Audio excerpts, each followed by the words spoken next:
If you're watching this video, then that means it has not yet been taken down, but that might change. This video might disappear, like a high-ranking Soviet in a picture with Stalin. I need to put that out there right now because it was at the top of my mind when making this video, and you're going to find out why, so stay tuned. You might not get another opportunity to see this. So Green Stuff World, the hobby and paint supplier, has recently received a huge community backlash after they stole artwork to use on their website. So this is actually much more of a big deal than you might think, not just because of the theft, but also because it goes a lot deeper than just this one incident. There is a pattern of behavior that I want to talk about today because it's kind of insane. So, what is the latest Green Stuff World scandal? Well, a painter that goes by the name of DRM Paints painted a bust of a Mindworks game, The Pilot,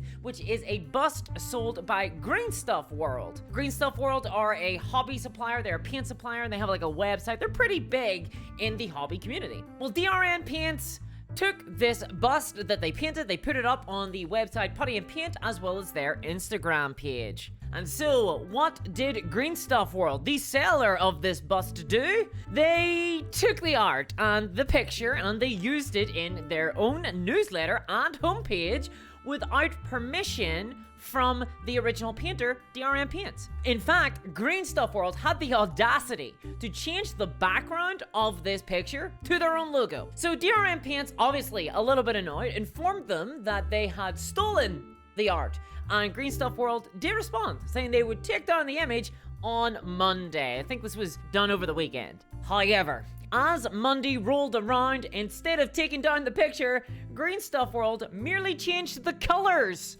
of the bust using Photoshop. So to get this clear, they kept the same picture, but they tweaked the color scheme digitally. That is extremely cheeky, to say the least. One could say they color shifted the mini. That's a funny joke. You'll find out why later. Awesome script writing skills there, Discourse. This video has layers. So DRM Paints posted this picture to their Instagram page. You might have seen it floating around the hobby space. You can see the evolution of the bust painting once Green Stuff World got their hands on it. Now what you might not know is after this picture did the rounds of the hobby community, Green Stuff World updated the picture of the bust again. Only this time, they simply removed all the color from the picture using Photoshop. Why would they do this? What is wrong with these people? Is it just me who thinks this is wild? So now they have a picture of the bust that is black and white, but that had been still painted by another person. It was the original picture was from DRM Paints. I guess they just couldn't take a picture of an unpainted bust themselves or something. I don't know. Now, I don't know whether or not Green Stuff World thought that they were kind of doing right here because it feels like they were very much missing the point. They were squirming around trying to do anything other than, it seems, the right thing. So this resulted in a huge community backlash. Lots of people were mocking Green Stuff World. It got tons of attention, and the hobby wargaming community sort of rallied around DRM Paints. Rightfully so, I should say. Now, at first, Green Stuff World said that this was all a mistake of the marketing department. Those goddamn marketers making all those little mistakes. Accidentally stealing things. Oh, what are they like? So the excuse the Green Stuff World gave was that the marketing department was in negotiation with DRM Paints to show that image that DRM Paints had painted, but the deal had not been closed yet. They hadn't closed the deal and had accidentally shown the picture prematurely. Don't you just hate it when you hit the wrong button? Copy and paste and then save and then proceed to keep it up there for 2 days, only opting to change it digitally, laboriously, on a bespoke platform. Don't think about it, all right? This was a lie, right? The actual model picture had been photoshopped twice after it was called out. So Green Stuff World were aware that they were actively using the image that had been stolen. They were just genuinely trying to hide what they had done, I think. Just throw people off the trail. I don't think anybody bought Green Stuff World's excuse. Then, lo and behold, Green Stuff World reached out directly to DRM Paints by both email and phone to apologize and clarify, clear the air. And now all has been forgiven and forgotten. DRM Paints certainly has been paid compensation and has now given permission to Green Stuff World to use the picture. There we go, lovely little resolution. Green Stuff World, for their part, made a public statement as well to say broadly the same thing. Hellstorm Mikey has gone over the full apology, so we're not going to go over it here. There is a link to the Hellstorm Mikey video in the description, but essentially, Green Stuff World say in this apology that they have reached an agreement with DRM Paints. DRM Paints is getting compensated and has now given their permission to show the bust on the Green Stuff World website. All's well, it ends well. Except, no, not really. I don't think it does end there. You see, I can't drop it. There's so much more to this than just a little, oh, whoops, we kissed and made up. Firstly, okay, I'm happy that DRM Paints was compensated. I think that's good. And that Green Stuff World eventually made a move to pay them, even if it was like pulling teeth. But the whole apology from Green Stuff World reeks of insincerity, and personally, I don't buy it. Really, it reads to me more like they're apologizing for getting caught rather than, you know, making a mistake. It doesn't read as a real apology.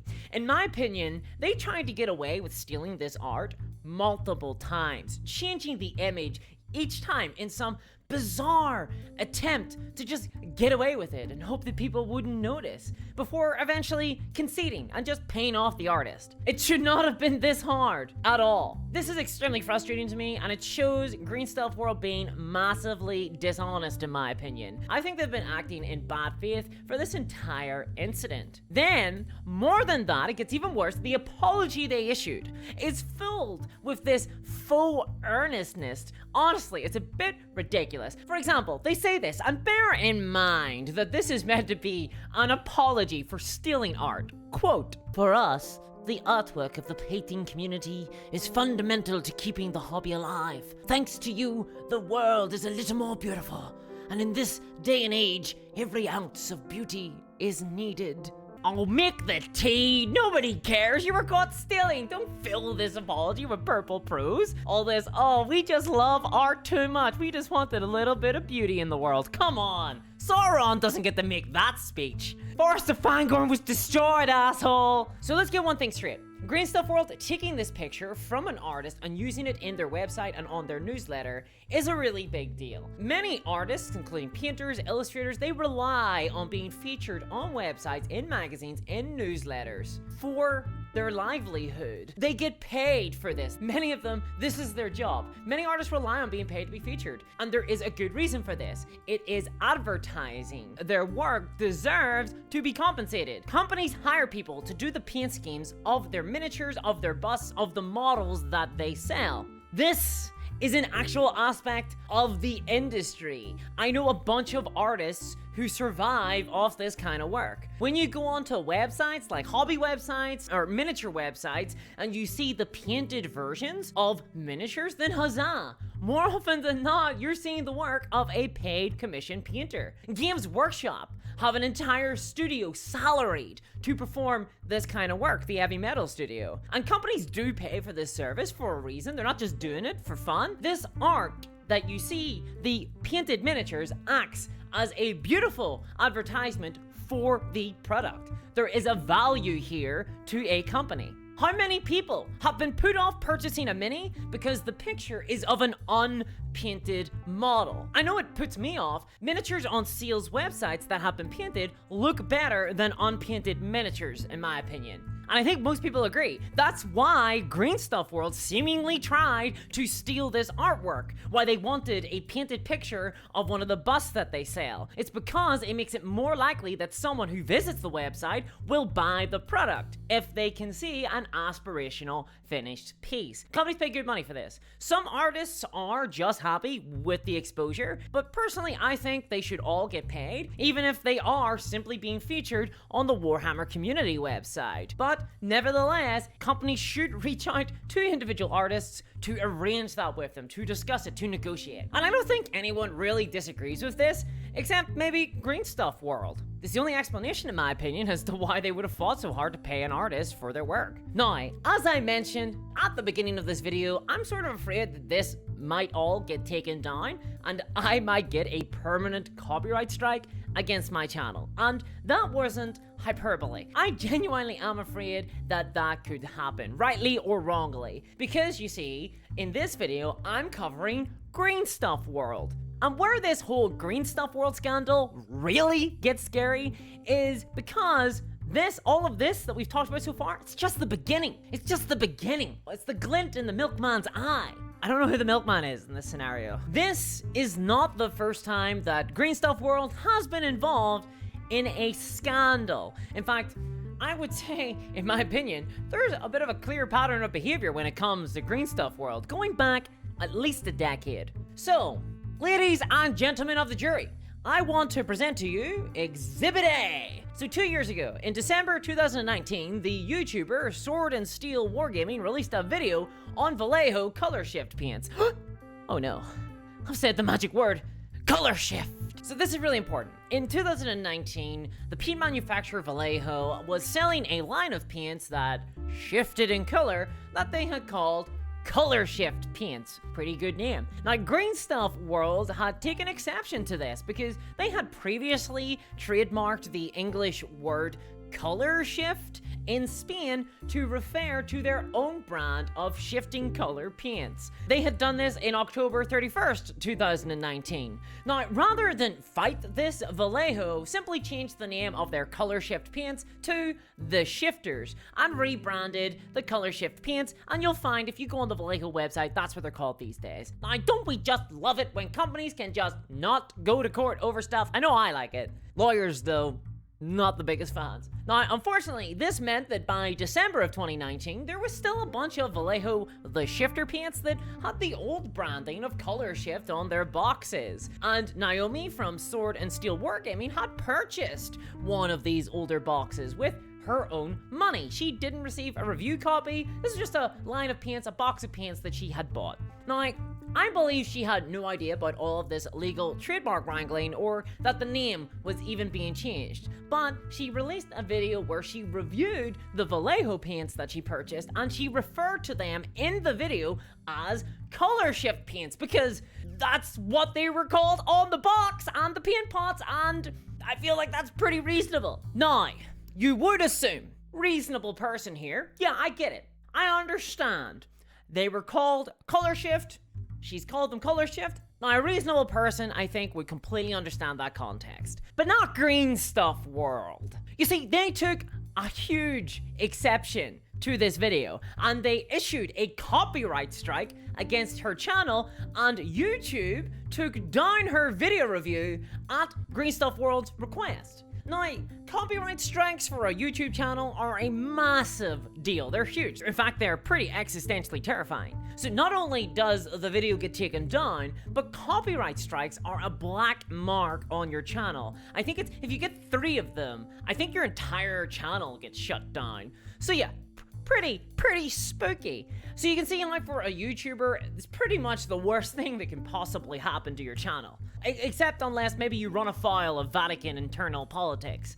Cardinal Vincenzo will have his pound of flesh. So Naomi from Sword and Steel Wargaming reached out to YouTube to find out what had happened, why her video had been taken down and she'd received such a copyright strike. And they directed her to Green Stuff World. So, and this is where it gets really dumb. So she emailed Green Stuff World directly and they engaged in some correspondence, and Green Stuff World said that they have copyrighted the words color shift and chameleon. And because she used those words in her video and showed the Vallejo packaging that had those words on it, they had to issue a copyright strike. Then they doubled down on this, saying that not only were they not going to remove the copyright strike, but they had the audacity to ask her if she fancied collaborating on advertising some of their products. Sure, Green Stuff World, I fancy working alongside you now. You've just, I don't know, given me a permanent black mark on my record. Sure, let's work together. You seem like swell guys. No, at the time, as you might imagine, the hobby community was not amused about this. There was a huge backlash against Green Stuff World. Hundreds of emails were sent, and eventually, after a few days, Green Stuff World relented to the public pressure and retracted the copyright strike and issued a public apology. Is anybody seeing a pattern here? So it took a backlash to get Green Stuff World to change course.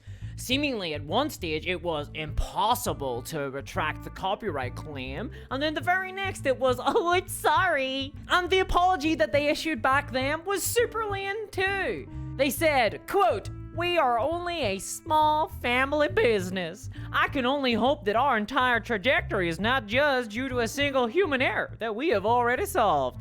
We have learned from our mistakes and hope that you could give us a second chance to make things better."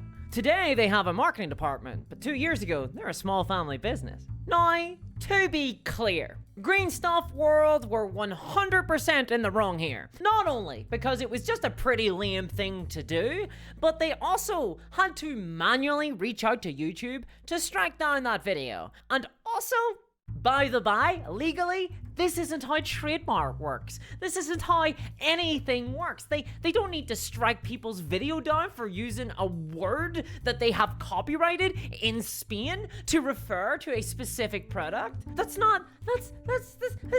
I'm confused. It's like short-circuiting my brain. Like Sword and Steel had reviewed a product, and you can't just take the video down because, you know, Green Stuff World were categorically in the wrong. But as usual, here's the trick. YouTube automates everything. There's no human oversight. This type of abuse can easily occur. Hence, my worry for this video. And obviously, the word color shift is a widespread word in the hobby. Green Stuff World didn't invent it. They don't even have a trademark in the UK as far as I'm aware, or in Canada, where Sword and Steel are based out of. And to be frank, I think it's a kind of a lame word to trademark. It's the word of a popular process. And to then take that popular word and abuse the YouTube copyright system, it beggars belief. Not to mention the fact that there are plenty of other paint companies that already were using the word color shift long before Green Stuff World trademarked the term in October of 2019. Folk art color shift. Uh-oh, have I just opened them up to litigation? Well, no,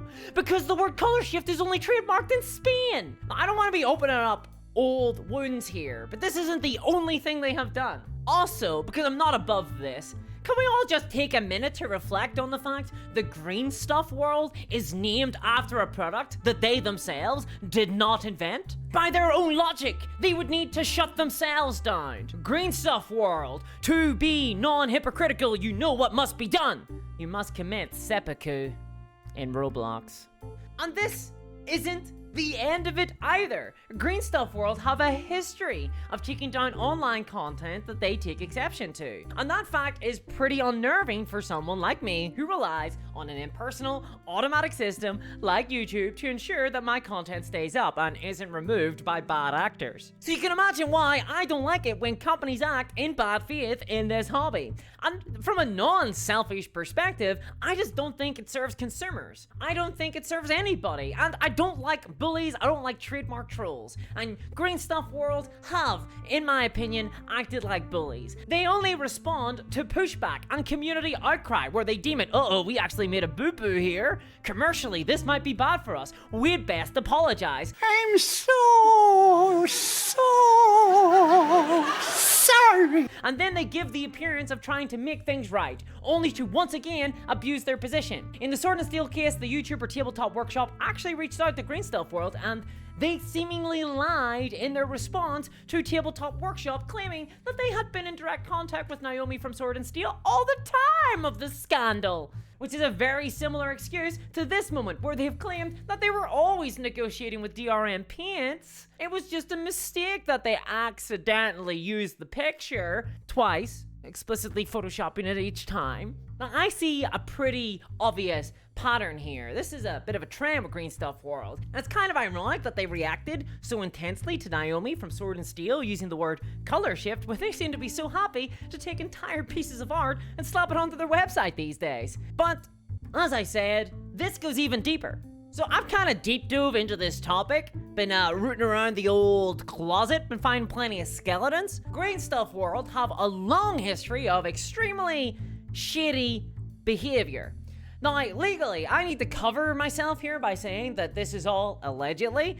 Allegedly. Everything I'm about to say is in my opinion. Hello there, court of law. So back in 2012, a German modeler by the name of Stefan Nikius, sorry, I do not speak German, created a hobby tool called the Tube Tool, which, gonna be honest, pretty fun name to say, not sure it's greatly marketable, but this is a tool that is used to create a type of ridge footballer socks effect for sculptors using putty. This is a pretty obscure tool. It only sold like a couple hundred or whatever, but Stefan sold this via a German website for a few years. Then, in 2014, the owner of Green Stuff World, Israel Garcia, filed 2 patents with the European IP office called a roll maker, which was genuinely a one-to-one copy of the Tube Tool. We're including here the dimensions, the size, everything. It's a one-to-one copy. Green Stuff World, having filed this patent, then used it to shut down sales of the Tube Tool. You know, the device that has been around for years by that stage, even though